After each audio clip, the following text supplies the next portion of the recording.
Welcome to another episode of the Mound Visit podcast.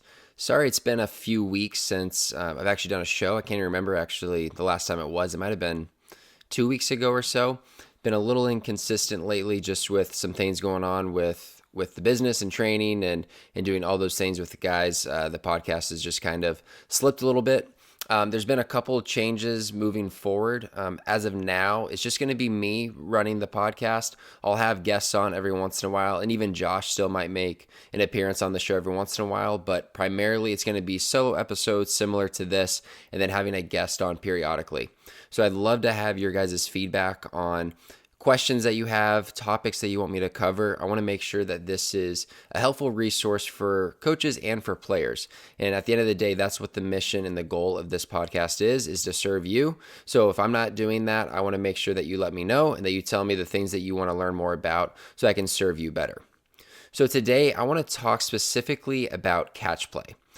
You might be thinking that's kind of a boring topic, like just playing catch. It's not pitch design. It's not velocity training. It's not command work, all those things. But catch play is something that we do daily. This is something that is super, super important when it comes to our long-term development because we make more throws playing catch than anything else. So if we're not doing that well, we can't expect to be doing the other things in development well, like pitching and things on the mound, if we can't do something as simple as playing catch with our partner effectively. And I specifically want to dive into a couple different categories of ways that we can improve our catch play. And it's really going to stem from this idea that guys really struggle from closer distances. They struggle with regulating their intensity. And if we can't regulate our intensity effectively, then, whether it's a low day, a medium day, or a high day, we're not going to really fully be accessing what we want to accomplish on those days if we don't know how to control our arm and control what we're trying to accomplish on any given day. And I'll be honest with you, this has kind of been a surprise to me, a slight surprise. I've obviously known, with younger players, there's typically a little bit less feel. It takes a little bit more time for them to understand what they need to do on any given day. But ever since I started doing, full-time in-person training with players in the private sector about a year ago, I've noticed a common trend.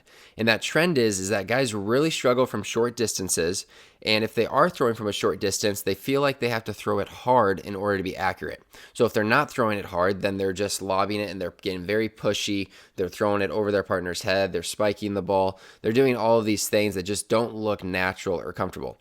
And obviously that can lead to a long-term issue potentially of something like the yips and struggling, from further distances, struggling on the mound.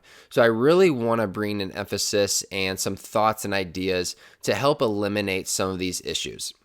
And the first thing that I want to talk about when it comes to regulating your intensity and specifically throwing at lower intensities without getting pushy, without slowing down into release and really affecting the throw is this idea of still accelerating the arm. So what I mean by accelerating the arm is as I'm going into ball release, my arm should be gaining speed. What I see oftentimes is guys will go at their normal tempo, their normal speed into their leg lift, and the second they go to throw the ball, they slow down. They're slowing down, their elbow drops, they get pushy, and the ball is thrown all over the place. We want to make sure that we are still accelerating. Now you might be asking, okay, that's great. Now how do I accelerate without actually throwing the ball hard? And it's very simple. Your starting speed, your starting tempo, and your delivery just simply needs to be slower. So let's just use, percentages. I think percentages is one of the easier ways to understand this.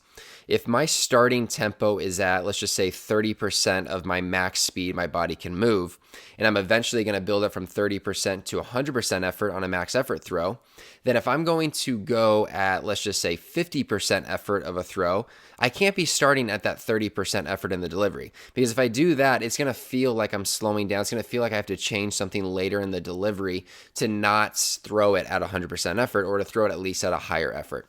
So maybe our starting tempo needs to be 10%. So 10% speed. So I'm moving a little bit slower, but I'm still able to gradually gain speed into the throw and accelerate my arm into release.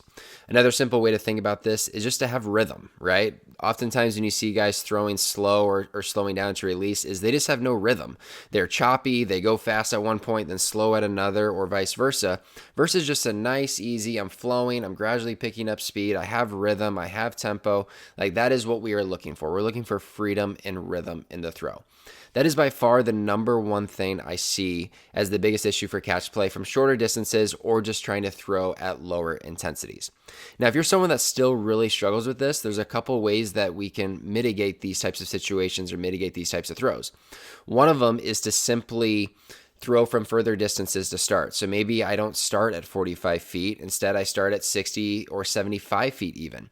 And if you're doing a proper warm-up, if you're taking yourself through, a dynamic, a mobility, you're doing plyos or bands, whatever it might be, you really don't need those 45-foot throws or definitely even closer than that. So your first few throws could be from a little bit further distance. So you just feel like you have a little bit more freedom and you're not as restricted. A couple other ideas would just be on those low effort days is to spend more time on the plyos, and maybe you don't even do baseball throws on those days. But I would argue that it's not necessarily solving the problem. You're just kind of avoiding it and putting a Band-Aid on it. But in some cases, if the issue is severe enough, you might have to do stuff like that to start, or you just throw into a net with a target to where you have a little bit more freedom and you don't feel like there's as much pressure to make a good throw with your partner close. So those are just a couple simple ideas. Once again, a lot of those are kind of just masking the issue. We want to make sure that we're attacking it head on.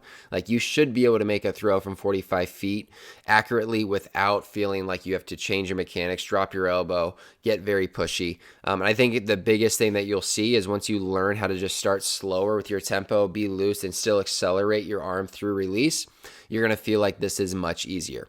Another thing that you can do with this is to do more constraint throws from these closer distances. So maybe you're doing like a 10 toes where you're facing square to your target, you're counter rotating, you're making a throw. Maybe you're doing like a figure eight, or you're doing a rock, or you're doing something that's putting yourself in a little bit more of a constrained position to where you're already not going to throw as hard, and it's more focused on the drill rather than just trying to place the ball and baby it to your partner. So that's the number one thing. The second thing, and this is something that I talked about with Alan Jaeger, me and Josh did when he was on the show, is the benefits of lawn toss.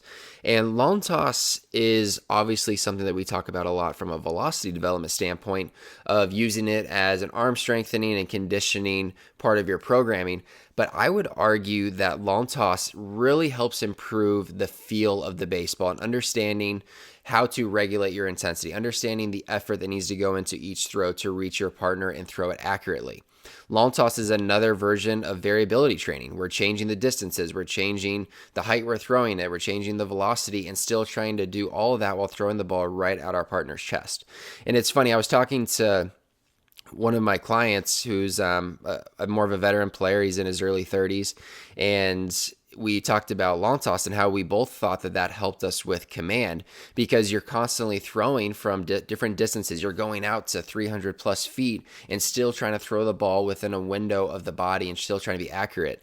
Then you start coming down, you're doing pull downs. And what do you guys mostly do when they do pull downs after lawn toss is they miss up. So you have to control for that. You have to adjust. You're constantly adjusting your targeting and trying to hit your partner in the chest.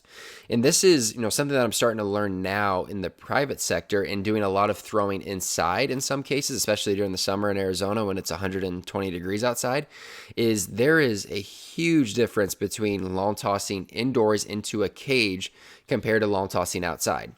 Couple reasons for that. The first one is you obviously don't have a clear target that you're throwing to. You can try to build up the net. You can try to simulate it the best you can, and it's a great alternative when it's all you have. But it can be very easy to not necessarily know where you're throwing it or have a clear focus on a target. And that is by far one of the biggest issues I see with guys. If they just throw into a net all the time and they start throwing outside in this big open space and they're trying to throw it to a specific target, those guys tend to struggle, at least at first, with getting that feel and that adjustability. So we want to make sure that we're stretching it out to far distances for that alone. I just think it really does a great job of increasing your feel and just your understanding of how you need to release the ball, regulating your intensity to reach your partner, along with numerous other benefits of lawn toss. And it's kind of something that a lot of guys don't do as much anymore, at least from the people that I work with and just watching from the outside from some other places, just like very far max distance lawn toss isn't as common anymore. So I would encourage you to stretch it out more, go to those longer distances, work on the feel of the ball and understanding how you need to regulate that intensity and being able to control the ball.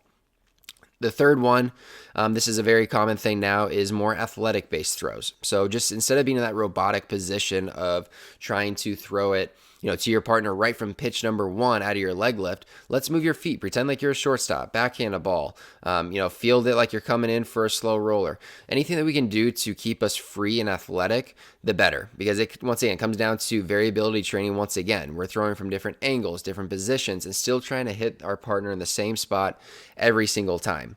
And I had another conversation, actually it was the same conversation with the same guy that I work with. We were talking about how a lot of pitchers in high school now are POs versus when we were in high school, it was pretty uncommon for guys to be POs. Maybe you had 1, maybe 2 on each team. But for the most part, guys were two-way. They were playing the field when they weren't pitching. And the benefit of that is you're playing other positions. You're making throws from the outfield, from the infield, and you're just staying free and athletic. And sometimes when you're a PO too early, it can be easy just to focus so much on your mechanics. You become so robotic that literally every throw you're doing a leg lift or you're focused on something specific mechanically. Sometimes the best thing you can do is just to free yourself up. Move your feet, be athletic, have fun, while still trying to hit your partner in the chest. So that one's one where you can kind of get creative and have some fun with it. It doesn't need to be super regimented, but like as you're going out, as you're going to different distances, like throw from different angles, pretend like you're feeling the ball like an infielder, do crow hops, do all these different things that are going to challenge you to still throw the ball at your partner. And then the last one, which is, one of the most important ones by far, is the mental side. And this doesn't apply just to catch play. It could apply to your bullpen work. It can apply, obviously, to anything in life, not even just in baseball. But one of the most common things I hear when I ask someone, what is going through your head when you're throwing the ball? Specifically guys that struggle with throwing it accurately and they're trying to force the ball to be perfect. I ask them, what are you thinking? What are the type of thoughts that you're telling yourself before you throw the ball? And 9 out of 10 times, they will say something along the lines of, don't make a bad throw, or don't make a mistake here. They're always telling themselves what they don't want to do, rather than telling themselves what they do want to do. And the mind is a very powerful thing. When all we tell ourselves is what we don't want to do, I feel like, and this is a common thing people say, I don't know if it's actually true, but it does feel true for me, and I know other people have felt this as well, is when you tell yourself what not to do, all you hear is the last part. So if I tell myself, don't make a bad throw, all my mind hears is make a bad throw. And that's what I tend to do. Versus if I tell myself, be aggressive with the fastball or throw the ball through your partner's chest, things like that are positive, aggressive mindset actions, you're more likely to accomplish that because your mind is hearing what you want to do rather than what you don't want to do. So that's just a simple fix on the mental side that you can start to shift your mindset of the way you think that I think can be super beneficial. So this was a short episode. I've just been thinking about this quite a bit, just playing catch with guys every day, watching them throw. And, we make so many throws a day in catch play. It's done daily, right? We don't throw bullpens every day, but we do play catch every day, or every day that we pick up a baseball at least. And if we're not focusing on the things that we need to focus on, or we're not maximizing this time, I think we're missing out on a little bit of the development piece. And I think there can just be a lot of really good things that can happen as a result. So I appreciate you guys listening.